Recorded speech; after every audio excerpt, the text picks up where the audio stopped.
Welcome to online classes of Shivali Group of Institution. Myself Jyoti Mishra and I am your civics teacher. Students, today's topic is elections. Students, हमने unit test 3rd और unit test 4th में कुछ chapters को mention किया है. तो unit test 3rd में हमारा चैप्टर है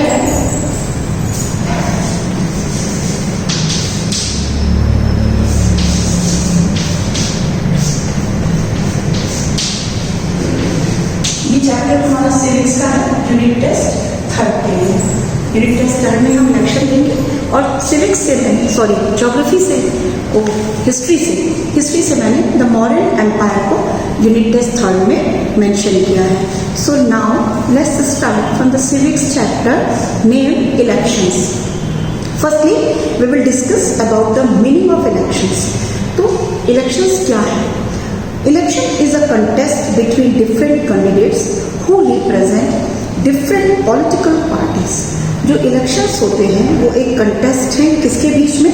डिफरेंट कैंडिडेट्स के बीच में जो कि डिफरेंट पॉलिटिकल पार्टीज को रिप्रेजेंट करते हैं. हम लोगों ने इलेक्शंस के बारे में बहुत सुना है.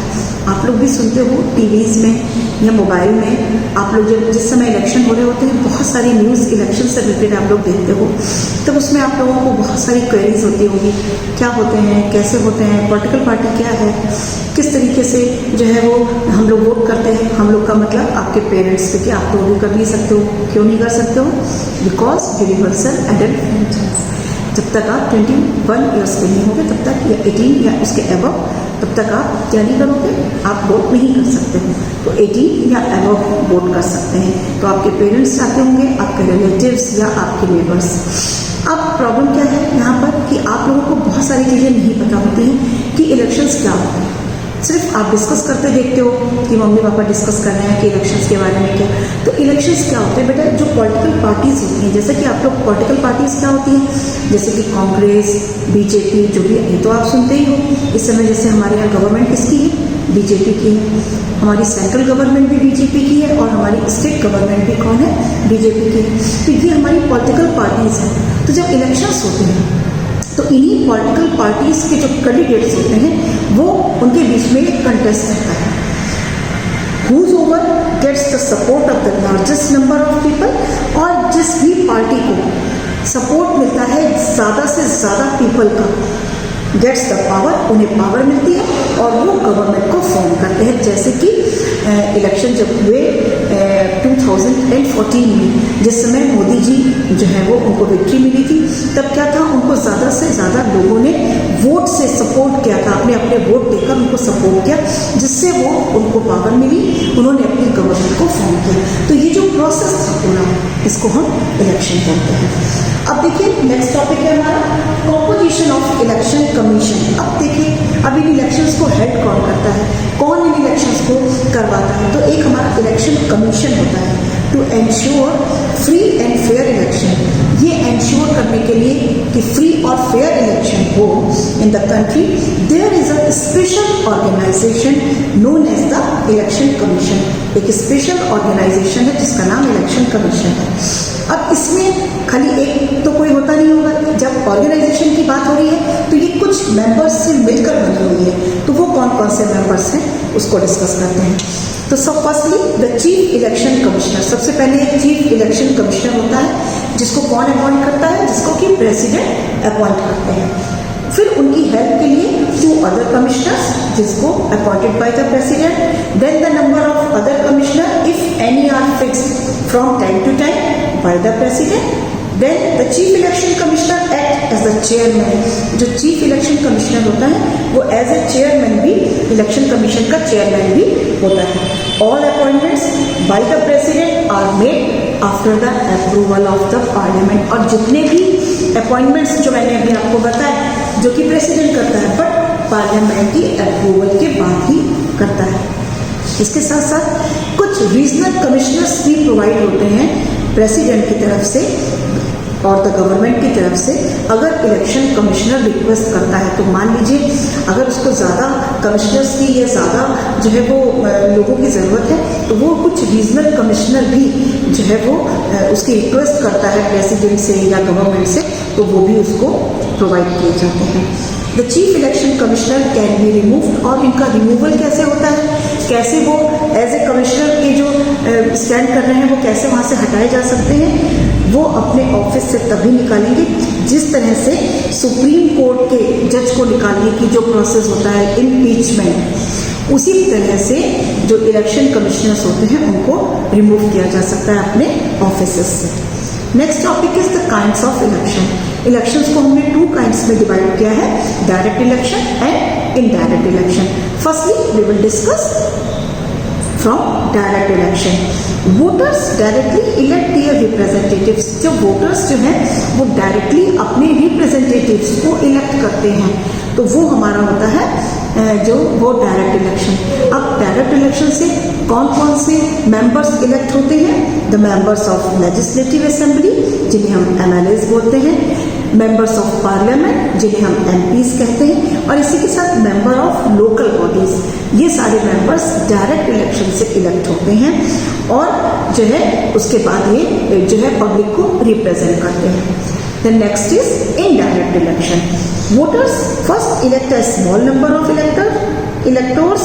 देखो क्या होता है, जब जो वोटर्स होते हैं वो कुछ लोगों को इलेक्ट करते हैं और फिर वो जिन्हें इलेक्ट करते हैं वो लोग जब किसी और को इलेक्ट करते हैं तो that process is called the indirect election. तो उसमें क्या होता है कि कुछ तो डायरेक्ट जुड़े हैं, लेकिन हम जो वोटर्स हैं जिन्होंने वोट किया, क्योंकि हमने किसी को इलेक्ट किया फिर उसने किसी और को इलेक्ट किया, तो ये इनडायरेक्ट प्रोसेस हो गया, तो ये इनडायरेक्ट इलेक्शन में आता है। अब इनडायरेक्ट इलेक्शन से कौन लोग जो है वो इलेक्ट होते हैं? The members of the Rajya Sabha. Rajya Sabha के जो मेंबर्स होते हैं वो इनडायरेक्ट इलेक्शन से इलेक्ट होते हैं। President and the vice president of India, because the president of India जो है उसके इलेक्शन में डायरेक्ट जो पब्लिक है वो वोट नहीं करती है, उसमें लोकसभा और राज्यसभा के मेंबर्स वोट करते हैं। इसके साथ साथ जो हमारी स्टेट लेजिस्लेटिव होती है, स्टेट लेजिस्लेचर, उसके भी कुछ मेंबर्स होते हैं जो वोट करते हैं। तो ये इनडायरेक्ट इलेक्शन से प्रेसिडेंट जो होते हैं वो इलेक्ट होते हैं। And also the members of Vidhan Parishad, state में जो विधान परिषद होती है उसके भी जो मेंबर्स हैं उनको इनडायरेक्ट इलेक्शन से इलेक्ट किया जाता है। तो ये था हमारा डायरेक्ट और indirect. And now there is some difference between the direct and indirect elections. Firstly, direct election में क्या होता है, हम इलेक्ट करते हैं अपने रिप्रेजेंटेटिव्स को, और इनडायरेक्ट में हम अपने रिप्रेजेंटेटिव्स को इलेक्ट करते हैं, फिर वो रिप्रेजेंटेटिव्स इंटरमीडिएटरी और इलेक्टोरल कॉलेज के द्वारा दूसरों को इलेक्ट करते हैं। देन डायरेक्ट इलेक्शन में लॉ रेगुलेट्स होता है, क्वालिफिकेशंस, एज, वोटर्स की, ये सब चीज़ें उसमें मायने रखती हैं, एलिजिबिलिटीज। बट इनडायरेक्ट इलेक्शन के लिए all elected representatives are treated at par, मतलब एक जैसे ही उनको ट्रीट किया जाता है, कोई भी फर्दर क्वालिफिकेशन की इंपॉर्टेंस नहीं है। डायरेक्ट इलेक्शन में every adult citizen holds the right to vote, और इनडायरेक्ट में every elected representative holds the right to vote. इसमें डायरेक्ट में एक लार्ज बॉडी होती है वोटर्स की, बट इसमें एक स्मॉल बॉडी होती है इनडायरेक्ट में। और मेंबर्स ऑफ, जैसे हमने बताया, MLAs, MPs, ये सारे डायरेक्ट से, और member of state legislative, member of Rajya Sabha और प्रेसिडेंट और वाइस प्रेसिडेंट, इन सब के इलेक्शन इनडायरेक्ट इलेक्शन से होते हैं। And the next topic is the general election, the mid term election and the by elections. ये हमारे टाइप्स ऑफ इलेक्शंस हैं। जनरल इलेक्शन जो हर 5 ईयर्स के बाद, हम लोग जनरली देखते हैं कि हर 5 ईयर्स के बाद हमारी गवर्नमेंट चेंज होती है। हो सकता है कि वही गवर्नमेंट फिर से जो है वो उसमें आ जाए, आपकी रूलिंग में आ जाए, बट चेंज भी हो सकती है। बट ये 5 ईयर्स के बाद एक जनरल इलेक्शंस होते हैं। बट अगर मिड टर्म इलेक्शन तब होते हैं जब elections which are held before the completion of the term, मतलब कि 5 ईयर्स का टर्म कंप्लीट नहीं हुआ और उसके पहले इलेक्शन करवाने पड़े, जबकि लेजिस्लेचर डिसॉल्व हो चुकी है किसी भी रीजन की वजह से, तब जो बीच में कराए जाते हैं उनको हम लोग मिड टर्म बोलते हैं। और बाई इलेक्शंस वो इलेक्शंस होते हैं जब कोई भी वैकेंसी इन पार्लियामेंट क्या होती है उसको फिल करना होता है, या स्टेट लेजिस्लेचर की कोई वैकेंसी फिल करनी होती है। क्यों करनी होती है? हो सकता है किसी ने बीच में ही रिजिग्नेशन दे दिया हो या किसी मेंबर की डेथ हो गई हो, तो इस during this time when office called a by election, ऐसे टाइम पे जो होता है वो बाय इलेक्शंस होते हैं और newly elected members serve the remaining term. और जो न्यूली इलेक्टेड, चाहे वो कुछ दिन का ही टर्म बचा हो 5 इयर्स में, बट वो उतने दिन के लिए भी वो रिमेनिंग जो टर्म बचा होगा उसमें वो इलेक्टेड मेंबर जो है वो उसको आगे को सर्व करेगा। इस तरह से हमने इलेक्शन चैप्टर्स में meaning of election, composition of election, then types of election, difference between direct and indirect, and the last topic is the types of election in general election, mid term election and by election, इनके बारे में पढ़ा। Election chapter बहुत easy और interesting है।